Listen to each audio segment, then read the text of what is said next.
permite voltar à TV Justiça, falamos muito da sua relação com a imprensa, mas não com a imprensa institucional do Supremo. Como é que o senhor tem uma opinião e uma visão sobre o papel da TV Justiça, que seria interessantíssimo conhecer mais a miúde, mas eu queria saber qual é a sua experiência, agora uma vez um televisionado pela TV Justiça. Sobre a imprensa geral, quer dizer, eu tenho uma relação boa com a imprensa, eu converso com os setoristas. Agora, eu acho que, também é a minha opinião, não é de todos, um juiz deve ter um certo recato. Eu não falo sobre tudo, eu não falo sobre como vou julgar. Eventualmente eu comento alguma coisa que tenha feito, mas com uma certa parcimônia. Assim, logo que eu tomei posse, eu não quis, tive proposta, eu não quis dar entrevista para as páginas amarelas da Veja e não quis participar de um programa chamado Roda Viva, que na época era o Mário Sérgio Conte que conduzia, porque não queria ser um juiz entrando na Suprema Corte high profile, dando entrevistas e tal. Entrei com discrição, que era o que eu achava. Em outubro... Não, pois então, em outubro eu aceitei dar uma entrevista para o Globo, para o Chiquinho Reale e para a Carolina Brígido, que era a setorista aqui, a setorista no Supremo. Porque aí eu entrei em junho, achei que eu já tinha um pouco de compreensão das coisas, e o Globo, Jornal do Rio, aí falei para eles em outubro. Aí a Folha tinha me pedido, desde a posse, tinha pedido de entrevista da Folha, do Fernando Rodrigues, e aí em dezembro, quando veio o recesso, eu falei com a Folha. Em começo agora, fevereiro, eu ia retomar, o G1 me procurou, a Mariana Oliveira. Não tenho nada para falar, nem vai dar para você fazer. Então, mais à frente, a gente conversa de novo. Portanto, eu não acho, para mim, assim, que faça parte do meu papel estar na mídia. Faz parte do meu papel, vez por outra, prestar contas, dar uma satisfação. Mas eu não sou uma celebridade. Quero estar na mídia rotineiramente. Entendeu? Agora, eventualmente posso dar uma declaração sobre alguma coisa. O Eduardo Azeredo é um caso que a mídia tinha interesse. Eu disse, estou pronto para julgar. Depois que julguei, julguei assim por tal razão. Aí acho que faz parte do meu papel. Mas não sou um comentador geral da República. Por estilo. E cada um vive a vida do modo que escolhe. Quanto à TV Justiça, eu acho que ela traz algumas consequências... Tem 10 minutos, tá?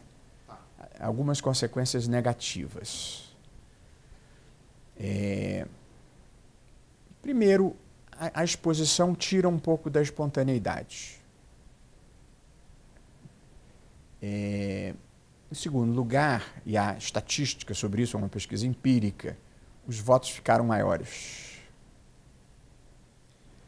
Em terceiro lugar, ela dificulta um pouco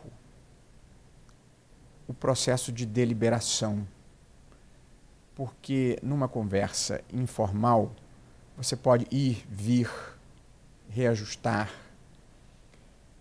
Ao vivo e a cores para todo o Brasil, esse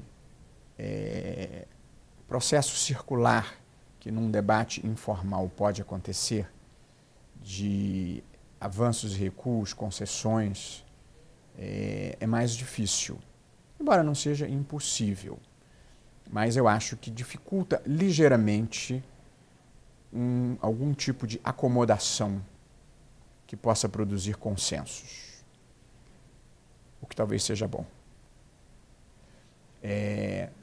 Agora, por outro lado, a principal virtude da TV Justiça é que o Brasil é um país em que as pessoas imaginam que por trás de qualquer porta fechada estejam acontecendo tenebrosas transações.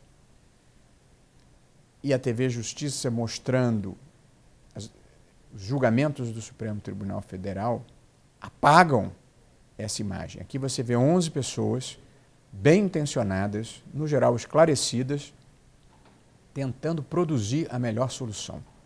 Essa é uma imagem boa para a instituição. Além do que, da transparência, tem uma finalidade didática imensa. Qualquer pessoa sabe como funciona o principal tribunal do seu país, para bem e para mal. Também vê, às vezes, a discussão ríspida. Mas a discussão ríspida acontece em qualquer tribunal do mundo, só que não é transmitida ao vivo e a cores. A discussão não é uma peculiaridade brasileira. A peculiaridade brasileira é a absoluta transparência. Então, eu acho que para a cidadania em geral foi positivo e para os estudantes de direito, uma maravilha. Você, em qualquer parte do Brasil, pode saber o que está acontecendo. De modo que, sem deixar de reconhecer impactos negativos, eu acho que o saldo é positivo e eu sou a favor. Ministro, veja bem, eu creio que nós fizemos uma cobertura bastante abrangente da sua trajetória. Eu creio que, sobretudo, essa segunda parte aqui, nós conseguimos captar o essencial da sua participação, que, se o senhor me permite dizer, por enquanto breve, porém intensa, enquanto ministro do Supremo. Você me perguntou Donadon. Eu falei do AP 470, não falei Donadon. Donadon. Quando eu cheguei ao Supremo, o Supremo estava empatado. 5 ministros achavam que, no caso de condenação criminal transitada em julgado, o parlamentar devia perder o mandato automaticamente. E 5 ministros achavam que, no caso de condenação criminal transitada em julgado, a Casa Legislativa tinha que decretar a perda do mandato. 5-5. Essa foi uma das perguntas que eu não respondi na sabatina, porque sobre isso eu não tinha escrito. Vou à Constituição e verifico que, sem nenhuma margem à dúvida, na sua textualidade, a Constituição diz que a Casa Legislativa, por voto secreto e maioria absoluta, é que tem que decretar a perda do mandato. É uma solução ruim, mas ela está com todas as letras na Constituição. E eu não tenho, dentre os muitos poderes que o ministro da Suprema Corte tem, um deles não é o de emendar a Constituição. Portanto, achando que a Constituição trata mal dessa matéria, eu respeitei a Constituição e disse: depende a perda do mandato da Câmara, da Casa Legislativa. Botei assim no caso do senador Ivo Cassol, que foi condenado. Bom, aí vem o caso Donadon, que foi julgado antes de eu estar aqui, mas aí o Donadon tinha sido julgado pelo Supremo, foi condenado a 13 anos e alguns meses de prisão, vai para a Câmara para deliberar sobre a perda do mandato. E a Câmara delibera não decretar a perda do mandato. Aí um parlamentar impetra um mandado de segurança dizendo: neste caso, a decisão da Câmara deveria ter sido puramente declaratória. A mesa deveria ter declarado a perda do mandato. Esta não era uma decisão política a ser submetida ao plenário. Aí, por uma tese específica, que eu não acolhi. Mas aí eu estudo a matéria, eu que achava que a palavra final era da Câmara, e verifico que a Constituição prevê que o parlamentar que se afaste por mais de 120 dias perde automaticamente o mandato por declaração da mesa. O Nathan Donadon tinha que cumprir mais de 2 anos de prisão em regime fechado. Portanto, uma pessoa que tem que cumprir em regime fechado mais tempo do que tem de mandato, tem uma impossibilidade jurídica e fática de conservar o mandato. Com base nesses dois argumentos, o afastamento por mais de 120 dias leva à declaração de perda pela mesa e à impossibilidade jurídica de cumprir o mandato. Eu acho que o mandado de segurança deve ser acolhido e dou a liminar.